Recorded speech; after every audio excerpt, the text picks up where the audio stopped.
Hi, film jams. Man, again, chat's not loading. I guess that's just the world we live in now. We now live in a world where I have to open up a separate window for chat. That's the world we live in, I guess. Okay. And let me open up a separate window for chat. I'll do that in Safari. Live. 2 people. Hello. Chat's not showing up here. Maybe chat's not saying anything right now. Is it because I skipped a week? I got no chat. Okay, I got a meow meow. All right, I got a meow meow. Finally, I got a meow meow. Hey man, how's life? It's chill. My back is still hurting like a mother. I've got some interesting updates this week. It's more like Hubie Halloween. The updates this week. I went on a journey this week. So the back hurts. And look, I don't know if people believe in chiropractors. I'm not here to have that argument. All I can say is I've gone to the chiropractor 3 times since I hurt my back, and it does feel better. I know everybody thinks it's a scheme or a scam or whatever, but it really did feel good every time I left the chiropractor's office. What can I say? I got some chocolate to eat. And the thing is, I didn't even do anything specific to throw out my back. Like, thank you, Billy. I was walking on the sand on Sunday. Hey, Marty. I was walking on the sand on Sunday with my shoes off. And I was like, oh, that's a little hard to navigate because I've got shit knees.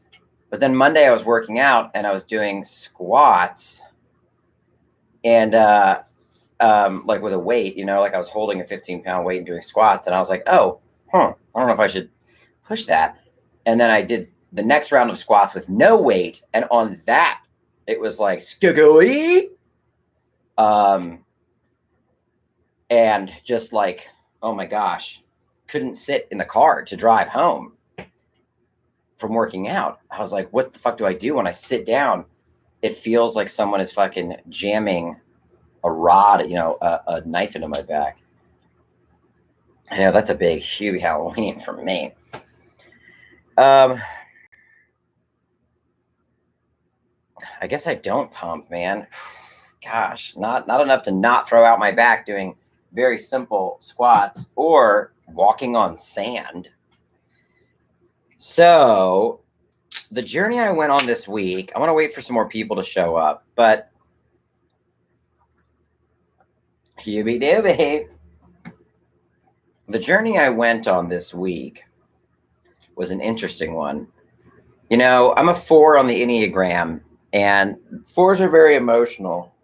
My wife always jokes that, living with me is like living with an emotional roller coaster. I mean, every other day, it's weird. I'm both steadfast, but also wildly up and down. But it's always about the same thing. It's always just about making movies. You know what I mean? There's never a day that's so up and down that I'm like, I don't want to make a movie. I just want to sit in the garage and talk to Alf. It's never that, but I'll explain the emotional roller coaster I went on this week.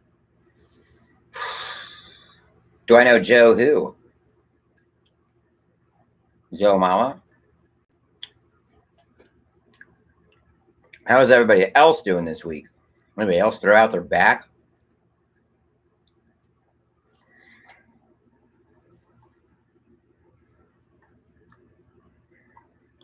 So what, JK, what is NUCCA, Cairo?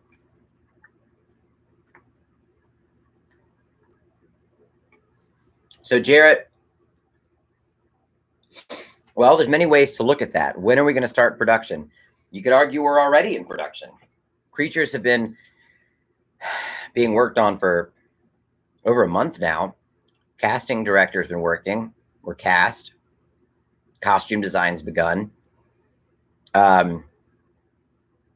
I feel like we've been in kind of soft pre-production since the Kickstarter wrapped. Nate has been designing the Battle Cats toys. Oh, I was actually going to text you, Nate. Now I feel like I can just talk to you in chat. But I mean, you don't have to answer. But do we have all of them now? I forget how many Battle Cats were there supposed to be. 4 or 5? Do we have them all designed now?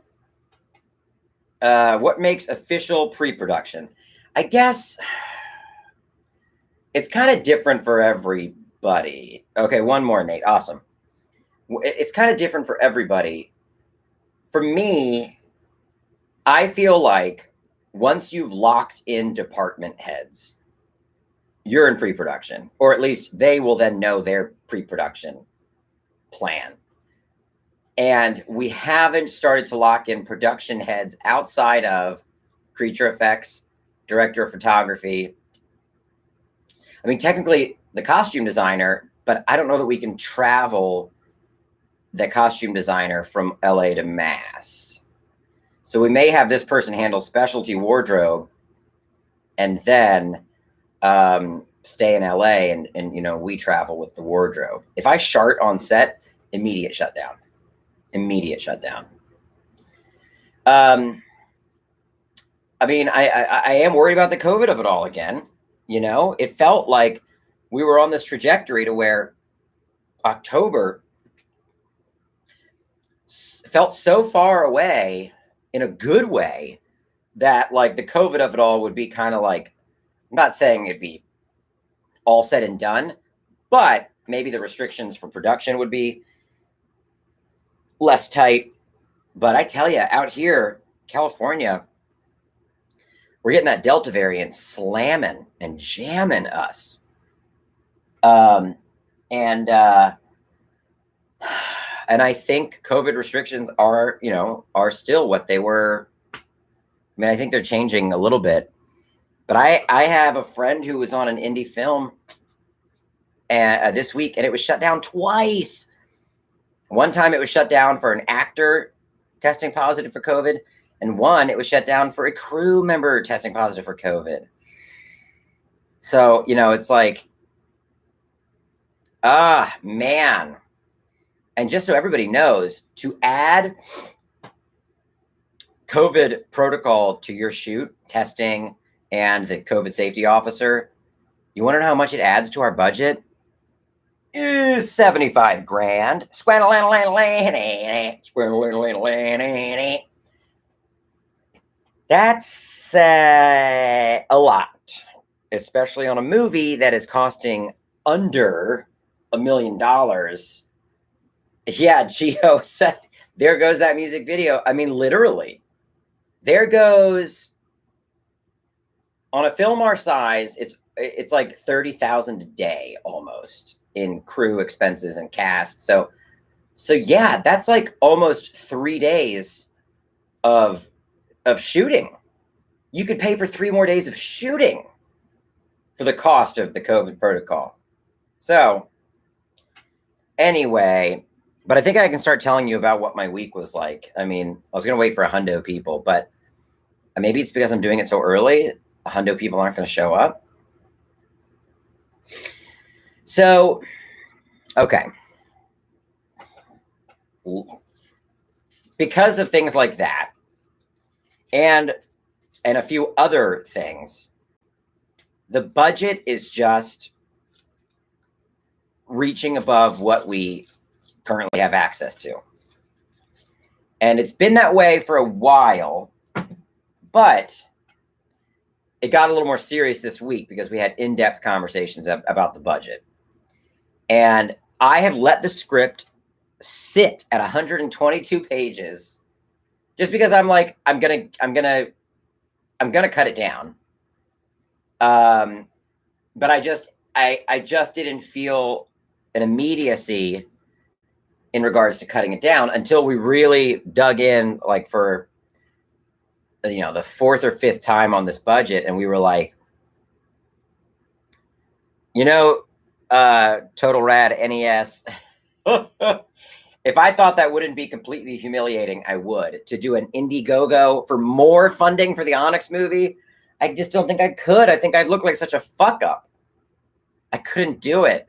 So y'all remember, right, from before. Well, so we got that money. But hear me out. Hold on. We just need a little more. So this week, it finally was a come to Jesus on cutting a lot out of that script. I need to cut like 5 shooting days out. Cooper, all of that's determined once the movie's done and sold to a distributor. So I won't have those answers for a while. When is it coming out and what platforms? We won't know. We're going to shoot it in October and November, and then hopefully sell it, and it'll show up everywhere. Next fundraiser has to be after movie is made for more content. Yeah, totally. I think you got to be like, the movie's in the can. Now all we need, I mean, even if you could do a fundraiser for post-production, I feel like. You could say, because I am cutting a lot of the VFX stuff. I'm trying to limit a lot of the more expensive stuff that would have been on the back end. But all that to say, I don't want to do another public fundraiser. So I started off this week cutting down the script, right? I started cutting down the script. I was like, look, I love all of these scenes, but I tend to live in things for a while. I tend to these are good questions, Total Rad. You'll see. I'm eating some chocolate. I sat down and I was like, well, you can't lose this because this connects to that. Oh, you can't lose this because this is the payoff for that. And this is where I thought, instead of trying to compress, and don't freak out, because wait till you get to the end of this story. I thought, what if instead of trying to compress Talisman of Souls, what if I did a radical rewrite that is a page 1 rewrite? Don't freak out. And as I go, I'll work in the stuff from the original script that works and still fits. But I almost needed to just attempt something radically different to imagine a much cheaper film. That seemed easier to me than shoving Talisman of Souls into cheaper confines. So that's what I started doing this week. I literally sat down and it was like Onyx redo, page 1. And do you know how long the movie is supposed to be? Is there an estimate of length? Well, there is, especially after this week. Marty, don't worry. This whole story is a journey. Hold on. So my first thought was, you can only be in the mansion. So no Onyx at his house and no Onyx at the meat hut. That removes all the backstory of Onyx that I think gets people on board with this character and this world. It grounds him. You get used to his eccentricities in those first few pages. But in the interest of a radical overhaul, I just started the movie at Bartok's mansion with Onyx waking up on the ground in the middle of a lightning storm, not knowing where he is or how he got there. And then he hears a scream from another room, and he runs down the hall into that room, and it's Shelly. And he's like, excuse me. And she turns around and screams and punches him in the nose. And he falls down on the ground. And she grabs a fire poker to hit him. And he's like, oh, please, don't hurt me. I'm scared too.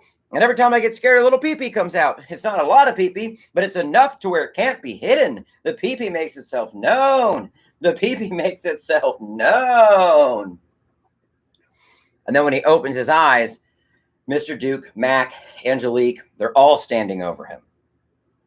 And they all found themselves in this mansion without any explanation. without any idea of why they're there, right? So I just started writing it. They find a clue that tells them to put these necklaces on. You got to keep all the same elements from the original script that that are already in motion. The Battle Cats toys, the creatures, the crystal necklaces. These are things that are already being worked on. So it was like a writing exercise of like, here's the ingredients and it must include these things. As I wrote, this is what I realized. Well, don't be into it because I'm about to tell you I ditched that attempt because it was so tonally different. It was like a sketch comedy movie. It was like Wayne's World. It just starts. And it lacked any humanity and it lacked any attempt at grounding and bringing in the audience slowly, presenting an emotional realism that then pays off over the course of this narrative. It's like, it just wasn't the vibe. You know what I mean? It just wasn't the vibe. And I was like, well, yeah, no backstory. So you're just like, I'm a weird guy that woke up in a mansion. I don't know what's going on. And you're like, okay. It felt like the kind of movie that would be, you know, like Psycho Gorman, like no explanation. Welcome to Weirdsville. Fuck you.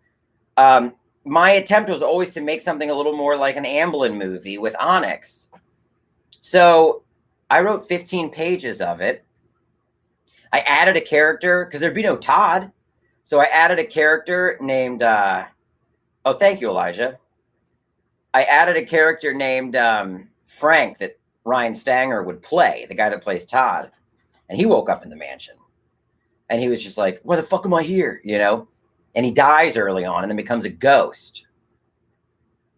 I mean, Farah is a plant in the group as if she just woke up and doesn't know why she's there. But then it's revealed she's working for Bartok. And the idea was going to be that Bartok says through a television that he's this aging dark magic practitioner and he's leaving his mansion and fortune to one of these people because they each need it for some reason. They weren't even Satanists. They were just going to be people that were randomly kidnapped, seemingly randomly kidnapped, that each need money for a different reason. Somebody needed money for like hospital bills. Somebody needed money to like build their own business. Somebody, Mr. Duke wanted money to, so like Saw 2, basically, Saw 2. Mr. Duke needed money because he wanted to open a library in a poor community to empower the youth. And it just wasn't the vibe. I came up with so much of it, Caleb. I came up with so much of it. But the problem is, it's one thing to say, write a script that has these monsters and, you know, these toys and necklaces and things that are already being built. But it's another thing to say, write a movie that still hits on those same themes from your other script. The theme of abandonment, the theme of having faith in yourself. It's just like couldn't be found in this. This was like a purely superficial sketch comedy tone Onyx movie, which, you know, maybe you could do with Onyx 3 or 4, Jesus Christ, Lord willing, in heaven, if I got to make an Onyx 3 or 4. But I got 15 pages in, and then I realized, well, wait a minute. If my choices are cut down the version of the script I love or write a whole new script that I may not love, let me just cut down this big fat boy version. Jesus. So, but it was like confronting that new draft and realizing what it would do and how much of the spirit I would lose from the other draft made me all of a sudden have vision for cutting down that original draft. I opened it up Wednesday and I was just like slice, hack, slash, hack. I mean, and I got it down to 108 pages from 122. And the truth is, I want to get it down to 100, dude.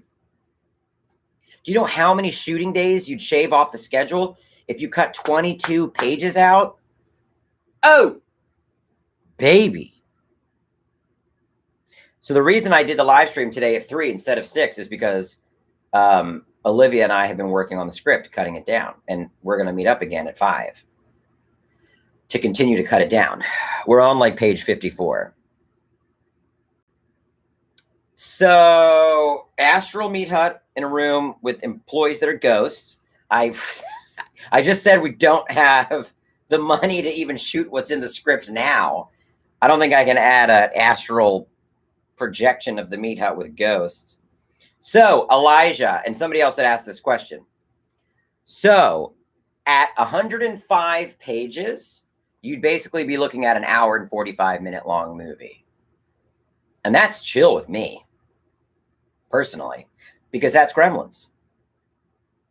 Shortening the script, Darren, because the budget is too tight.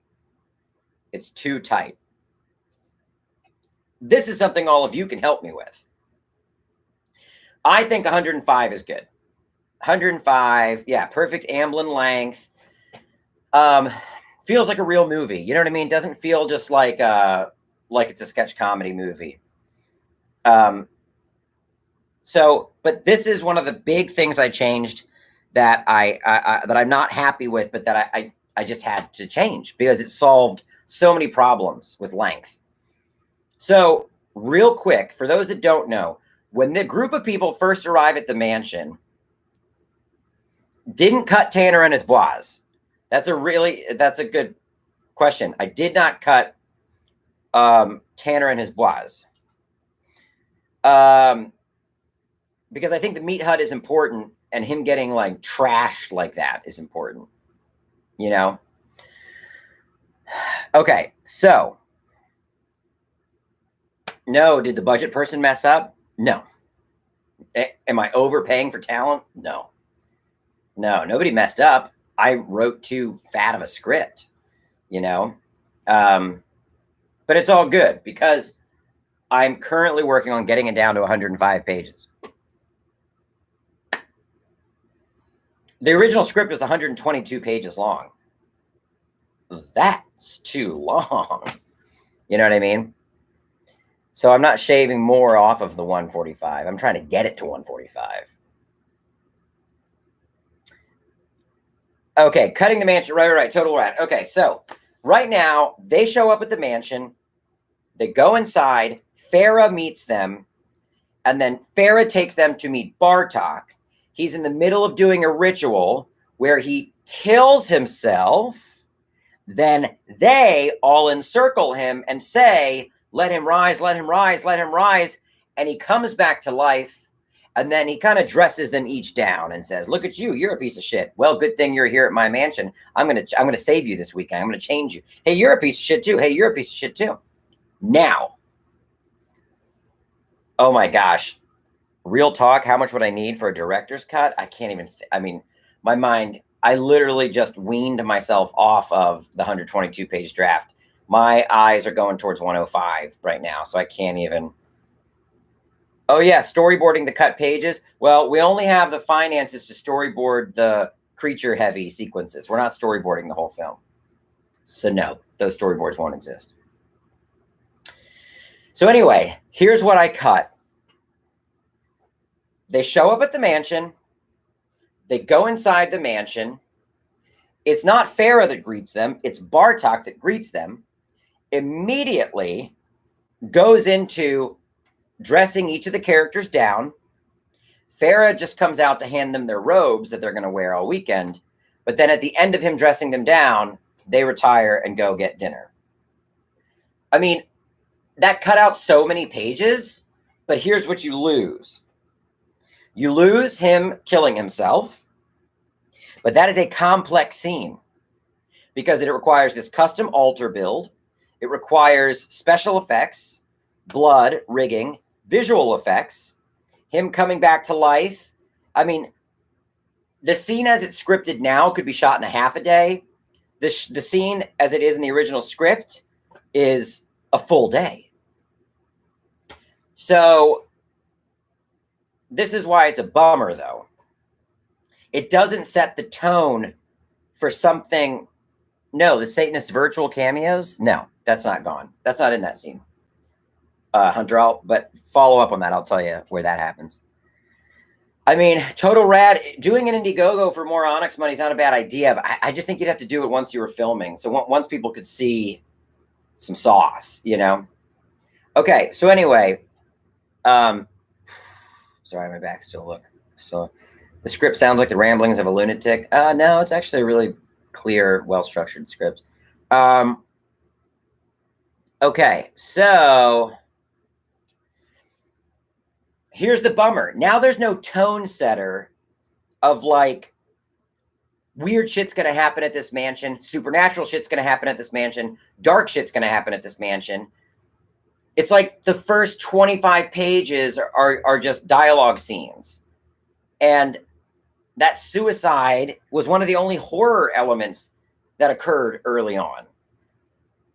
But it's like, so what? You know what I mean? Like, it's like, do you allow the movie to suffer as a whole and what's even possible to accomplish just to hold on to those things? You know, it's a sacrifice, for better or for worse. But this is my question I pose to you. Bartok has to do something in that first meeting that is the proof of something supernatural, to set the stage. Because then the first crazy thing that happens in the movie is Angelique dying and turning into a straight up ghoul puppet. I think that's too big of a jump. You know, there's got to be one other moment of supernatural something. Right, Peter, the Wonka entrance. It was my satanic version of a Wonka entrance. Instead of stumbling and acting injured, he impales himself and then rises again. It's great, but so that's my question. What could he do? I mean, y'all don't need to write for me, but I just thought it'd be fun to discuss because I'm trying to think. I can't get out of the idea. People arrive to the mansion for some mysterious and willingly wear ceremonial garbs and obey every command of bad guy. Oh, I don't know if you know the plot of the movie, Long Johnson. This is their idol. Do you know what a high control group is? Evangelical Christianity, any cult. Bartok's a cult leader, and they're members of a cult. They willingly do this because he's promising them eternal life, and they believe it's possible. So, I mean, yeah, it's all right. It's okay. There's something to live for. Jesus told me so. So, what? Any kind of show of power? Any thoughts? So, one thought is, I mean, something as simple as he's down here talking to them, and then there's a distraction, and then he's just back up on the balcony, finishing his thought. You know, and it's like, what? Whoa.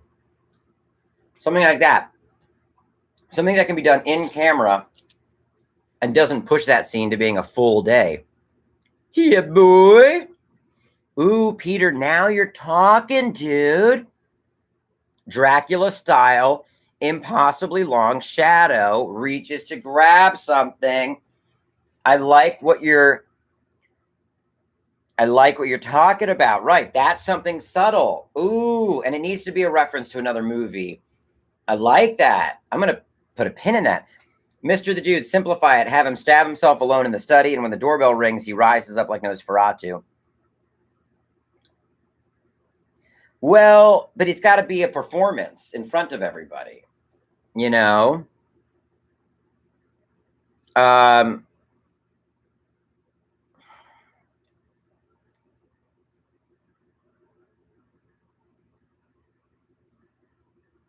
will say, though,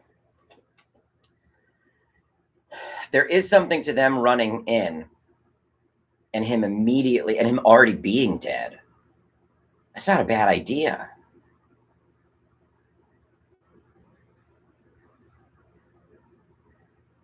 Because the problem with losing the suicide thing is that then there's no mirror to the ending scene of Onyx rising and all the ghouls saying, let him rise, let him rise.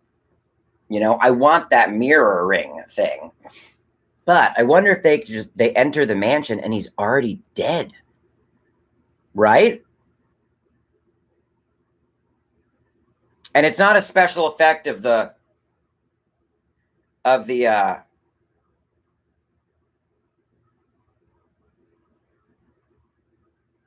yeah, it's not a special effect of the robe inflating and all of that. They walk into the mansion, then you get a scare right off the bat, right? That makes it feel like you're in the zone. They walk in and he's already on the altar. And then they're like, oh God. And somehow they still need to be instructed, let him rise, let him rise. Yeah, and then he stands up and he says, who do I see before me? Children, atoms. You know what I mean? Who said that? Wait, who said that he's already dead? The chanting could be Duke's idea. Yeah.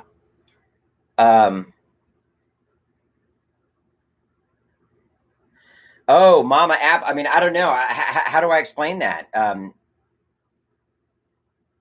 I don't know how to explain that. How is it so expensive to shoot? Because it's pages long. It involves practical effects, blood rigging. Think about this.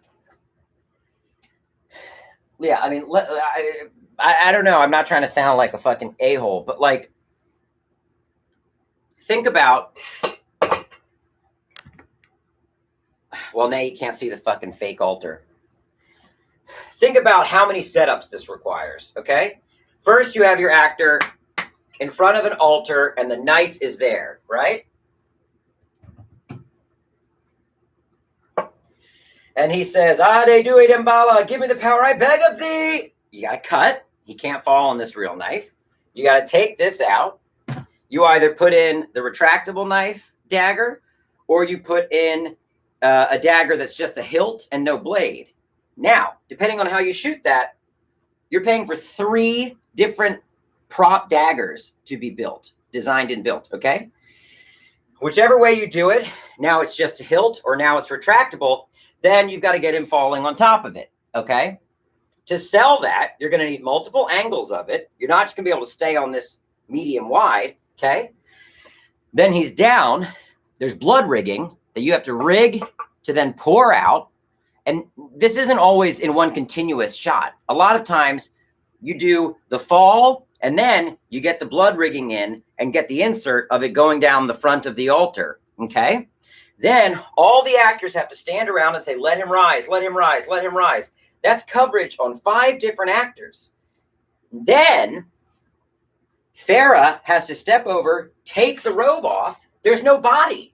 So that's a swap out. So hiding that in the edit means more coverage because you've got to have coverage where the body's still there. You've got to have Farah going up to the cloak. And then as she pulls the cloak, you need a different angle that is her pulling the cloak with no body there. With every special effect and every idea you're trying to sell, you're adding coverage and you're adding time. And any special effect, practical effect, you're adding time. And you're just waiting for things to go wrong. You know what I mean? That's just how stuff goes.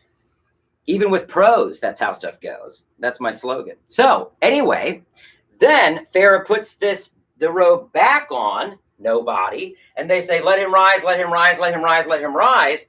And the idea is that, let's see. I'll use a vest. The idea is that it's puffing up like that, right? So that's compressed air you've got to have run into the altar. Now, is the compressed air running alongside the blood, or are you pulling the blood rigging out to now rig it with compressed air? That depends on how wide the canal is for the person that's building this thing.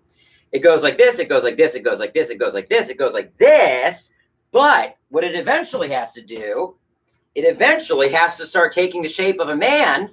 So you actually have to go from the compressed air to a dowel that's in there under this, pushing this up. And then when this gets to a certain height and you're using your actor's reaction shots, let him rise, let him rise. Then you finally cut back to the actor rising up and saying, children, who do I see before me?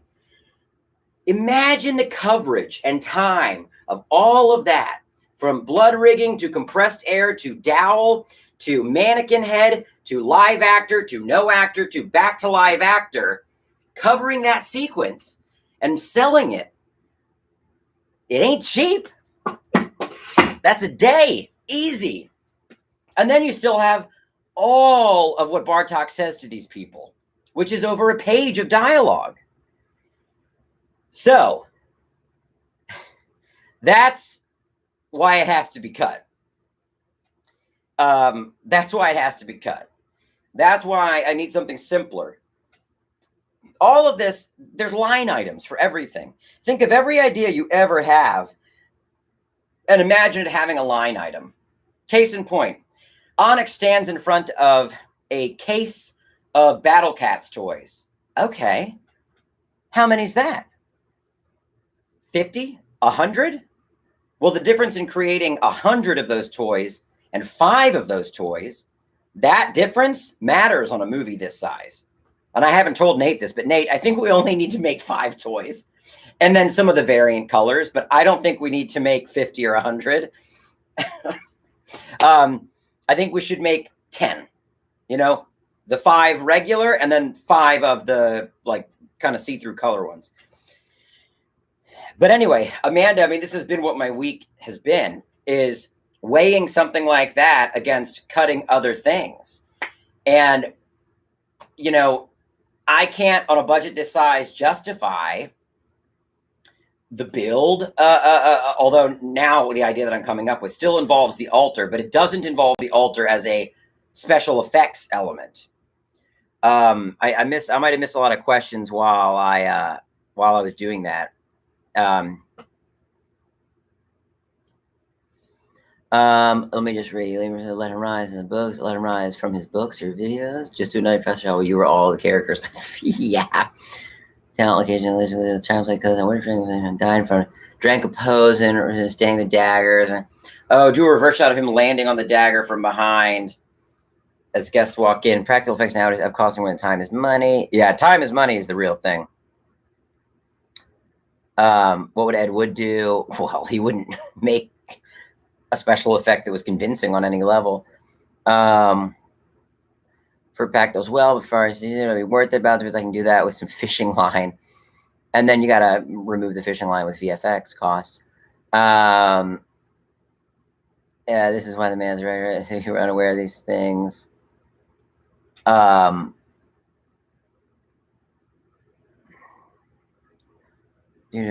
were you unaware of these things writing this? No.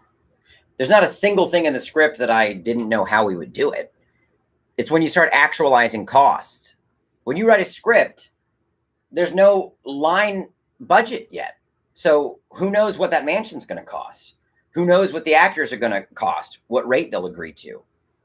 Who knows what the lighting package is going to cost when you're renting from Massachusetts or New York? I mean, there's so many theoreticals when you're writing. Even if you give yourself a ceiling, which I tried my best to give myself a ceiling, there's still going to be costs that are just not what you expected. I mean, if that's the case, then every movie ever would be on time and under budget. And that's not how it works, because this is an organic shifting beast, right? And so when you find out that you're hitting that ceiling in areas sooner than expected, that's when you got to start writing down. You got to start writing small.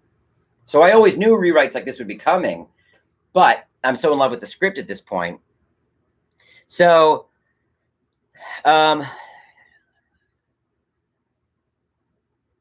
yeah, Jordan, like them having a note that says, let him rise. Yeah. No, yeah. QAB Andy, man, I don't know what to tell you, man. I mean, I don't know that you understand the process of filmmaking, not to sound harsh, but, nothing has surprised me. This is the process. I mean, I'm listening to the Back to the Future behind the scenes book right now, and they're talking about firing Eric Stoltz. Would you say Zemeckis wasn't an experienced filmmaker because they cast the wrong guy? That's the process, dude. You got to get this stuff up on its feet. That's the only way you figure out what has to change. I didn't see that at the end of the script. How important is the "let him rise" line to the rest of the movie? I think symbolically it's very important, because them all saying, "let him rise" to Bartok, they're saying, "let my leader rise." And then at the end, the ghouls start to say, "let him rise," and Onyx rises, right? So it's like the swatcheroo, the swapperoo. But I do like the idea of them walking into the mansion and him already being dead. That's tight. That's even more of a Wonka thing, because it's actually played like, oh my God, we got here and he's fucking dead. And then they get to experience that reaction, and then he stands up. But I guess they wouldn't have seen the knife go into him. Yeah. Yeah. So it's like not much of a show, you know? Everything ever had to make it about everything. Yeah.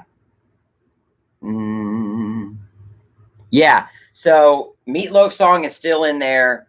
When you build a house, there will be reason for it. Yeah, totally. Total rad. Oh, sorry. I'm just reading questions and stuff. Yeah, Jason, that's a really good point. You can't really limit yourself while you're writing, because a lot of times what you discover when you're in that kind of dream stage is still usable. It's just not usable in an exact one-to-one manner. I mean, case in point, I may not be able to afford for him to do this entire suicide performance, but distill that down to what it is as a part. Well, what it is him showing that the supernatural is real, and as a filmmaker, me setting the stage for spooky shit.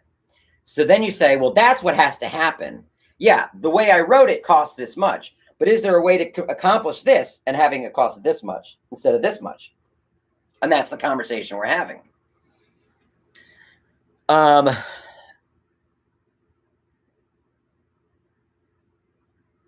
Teleporting might be too much. The Toy with Richard Pryor. Okay.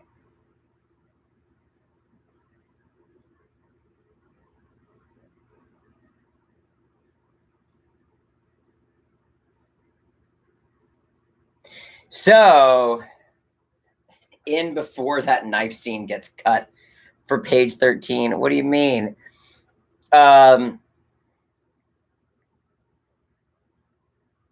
Yeah, throwing his voice. Well, so we're fully cast. We've got everybody. We even got Mr. Duke. But, and I don't know if people know this process, but, you know, the actor says yes. And then there's negotiating. I mean, there's like, in general, yes, this works for me. Now we go back and forth on actually closing the deal. So 2 cast members are officially closed, and then 1, 2, 3 we're still going back and forth, but they've said yes, and I think we'll get there. But I can't make any announcements until we have those deal memos. Yeah, duplicating himself, Elijah. I thought about that. I thought about like Phantom of the Opera style, you know, where it's like, oh, you know what, dude? Fuck you, dude. And I mean that as a compliment. That's actually a better way to do that scene. Right?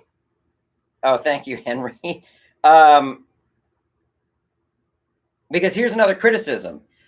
The scene with Bartok dressing them each down is too similar to the dinner scene where they're each talking about themselves going one by one. You get different information out in each scene, but they feel like similar scenes. So that's funny, Elijah. You could do it like Phantom of the Opera, you know, where it really is like, you, Shelley Mathers, and it's this way. And then it's like, and you know, and then they're this way. And that's a way to feel like that's fun. Geez, I got to do live streams more often where I just ask people for ideas. Because then that doesn't feel anything like the dinner scene. Because this is more mayhem and it is echoing voices and, right, right. And then the dinner is like, we're all calm and we're just talking face to face as normal people. QAB Andy, man, that's not a bad idea. Right before he falls on the knife, just cut to someone biting into a red delicious apple. But Elijah, yeah, I mean, I think I honestly may rewrite it that way, like tonight. Yeah, because you got to feel like you're walking into this guy's haunted mansion, right? Yeah, and he is doing it for show. That's great. And it's so much more fun too. I mean, these are the types of things that it's like, as a filmmaker, you need to think sonically too, right? My sound designer is always like, think about audio. What could audio do in this scene? What could sound do that would make this scene unique? And I have a hard time thinking that way sometimes. But this is exactly that type of idea. And then everything's beefed up and echoing, and you really feel like we're in this grand space, you know? And, you know, the whole thing is supposed to be a metaphor for evangelical Christianity. Thank you, Adam. Where, you know, you're taught you're broken down, you know, you're taught you're a piece of shit unless you follow what they're preaching. So it can be kind of more, oh yeah, too, Waza, funny reactions from the cast. You're right. You know,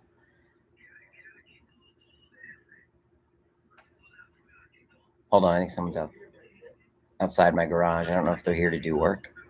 Oh, they might be doing work on the garage door again. If so, that's going to be drilling and. Hold on. Let me pop out. I got to make sure they might need me. Hold on.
So sorry. So sorry.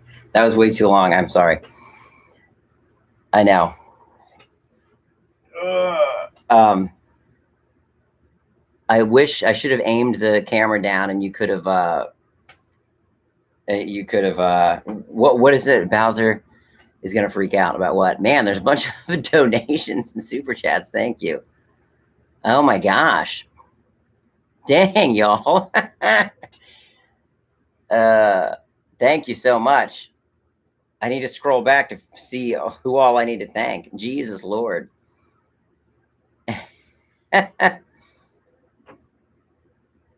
Oh my gosh, thank you. Yeah.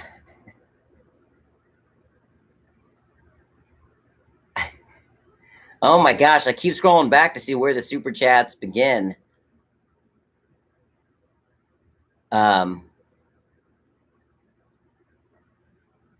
Yeah, I mean, JK, him, Bartok killing himself, and then that's a wild idea. It wasn't the cops.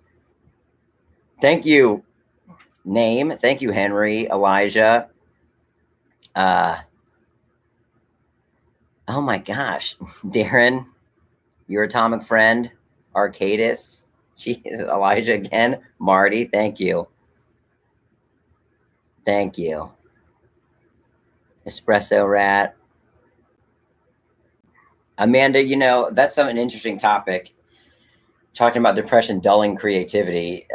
I definitely hit a little bit of a stasis last week when I threw out my back. I'll talk about that. But thank you, Caleb. Henry again. Golly, thank you. Oh my gosh.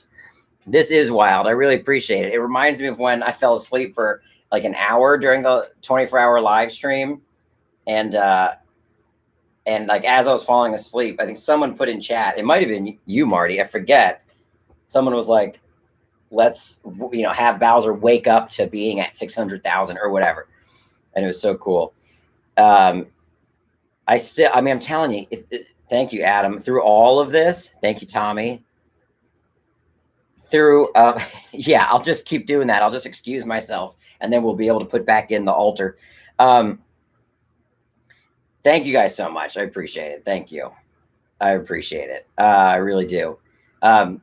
Going through this up and down, this like emotional roller coaster of you got to cut this down, you got to get this down. Even the casting process of so and so is reading it this week. I'll tell you who. For that one, I'm not saying that me sharing secrets is transactional, but for that wonderful show of support, I'll tell you a really fun anecdote that we did go out to Paul Rubens for Bartok. And there was about a week there where we thought he might be interested. His reps really loved the script and really loved Onyx. And I started to get excited at the idea of Pee-wee being the villain in Onyx's world, but obviously playing a character. Maybe you make him bald, give him room to create and characterize Bartok. And it like buys you so much cachet in terms of tone, because right away what world you're stepping into. This is Bartok's playhouse, for lack of a better term. And he passed on it ultimately. But a couple weeks ago when I said, a larger name was reviewing the script, it was him. And but that is not to diminish at all who we got for Bartok, because I am so fucking excited for this person to play the role. And I just want to start filming, I want to start getting it in the can. I've read these scenes so many times. Just to go back to the script stuff with removing the suicide and the altar and all of that, revisiting the script, the second I started rereading the script, in comparison to those new 15 pages, I was like, this is the movie. This has the heart. This elevates Onyx. This gets people on board. And that new version I was writing was just like, wasn't it? It wasn't it. And I'm not trying to be like greedy and fight for the version that's, my version, but ultimately you can't fuck up this bigger swing. You know, I've been doing this character for 10 years. And all that to say, that 24-hour live stream, the Kickstarter in general, when I have been getting bogged down with the ups and downs of production, thinking about the Kickstarter and thinking about all 7,493 people that made it possible, it really helps me right the ship, correct my path, because it's like you ultimately just have to do whatever keeps this thing on the track. So ultimately, the rewrite this week was a good thing. Writing 15 pages of a bullshit script that I'm not going to shoot might have seemed like a fool's errand, but it brought me back around to the original idea. So, oh, Marty, that's great. Saying you'll do fan art once the cast is announced. Ooh, that'll be tight. Yeah, I don't know if there's anything else to talk about. This week was that rewrite, and I'm going to get back on it with Olivia at about 5 o'clock. And yeah, David, you're right. We can talk about the original version of a lot of these things. Oh, and I took out the flying at the end, Marty. Onyx doesn't fly anymore. When you're basically, this is what I did. I sent my mind into the script as a director and pictured the top of each day and looked at it and thought, so what do we have to do today? And what's the most overwhelming thing about today? And what are the things that if they go wrong, will set us back? And I tell you what, number one thing, top of day, doing that altar scene, the thing that would set us back is that blood not working, the compressed air not flowing correctly, the complications of that setup is what makes us fall behind on that day. And when I think about the finale, I can wrap my mind around so much of it. Even though there's a big pit that opens up to hell, I can still picture that and how we'll cover that and how that'll be VFX and how much lighting effect we need practically there to sell that effect in VFX. But that flying shit, dude, you've got to get a crane and rigging out to a cemetery. We're shooting on the hilltop of a cemetery. And just thinking of me getting clipped into that harness and it being like, okay, you ready? And being like, fuck, we're so fucking behind, you know? So I was just like, cut the flying. But the nice thing is now he crawls out of the pit the same way Farah crawls out of the pit in the opening scene. So again, there's a little mirroring, you know? I like that mirroring, right? Okay. Oh, The Town That Dreaded Sundown, Greg. I liked it enough. I remember liking it when I watched it. I didn't love it, but I was like, oh yeah, I'm vibing on that. I liked all the Fear Streets. The third one was the weakest, and I think most people feel that way. I watched Caveat this week. Everybody said I'd love it. I didn't love it. I watched Censor this week. Didn't love it. I watched Gaia this week. Didn't love it. I don't know. I still haven't, Fear Street was probably the first thing I've liked since The Vigil.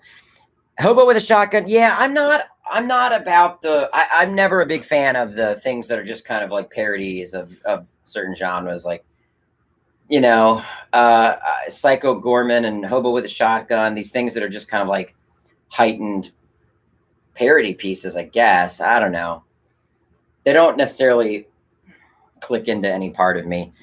Pig, I want to watch. Old looks ridiculous. I can't. Love Silver Bullet. Love People Under the Stairs. Yeah, Platform, I didn't mind it. It lost me after a while. No, it's not that I don't like parody. It's that I don't like parody when it doesn't feel... Spaceballs is Mel Brooks. I mean, like, that's like... What I don't like is when there seems to be parody without much effort or parody without insight. Like Hobo with a Shotgun, it's like, yeah, that's what Grindhouse movies were like. Okay. You know what I mean? It's like, so what? They don't also seek to find new jokes and new ideas within parody. They simply reflect, and they think that's the job. And I just don't think that's the job. You know, Mel Brooks used parody to make other statements and say other things. When all there is parody and a reflection of something that exists, I'm like, okay, good. So what? Yeah, we know. Aren't movies like this? Yeah, I guess they are. So what are you saying? Mel Brooks is the king of being able to weave in actual statements within parody, you know? Okay. All right. I got to go. My back is hurting from like sitting on this stool. Thank you all again for surprising me with that. I don't even know what the total was from that gifting, but I appreciate it. Thank you so much. And, wait, before we go, I got some good creature updates. Look at this. Hold on. Look at this bad boy, beefy bad boy coming together. Look at his body. Oh boy. Oh boy. Oh boy. Oh boy. Oh boy. Baby. Golly day. Ugh.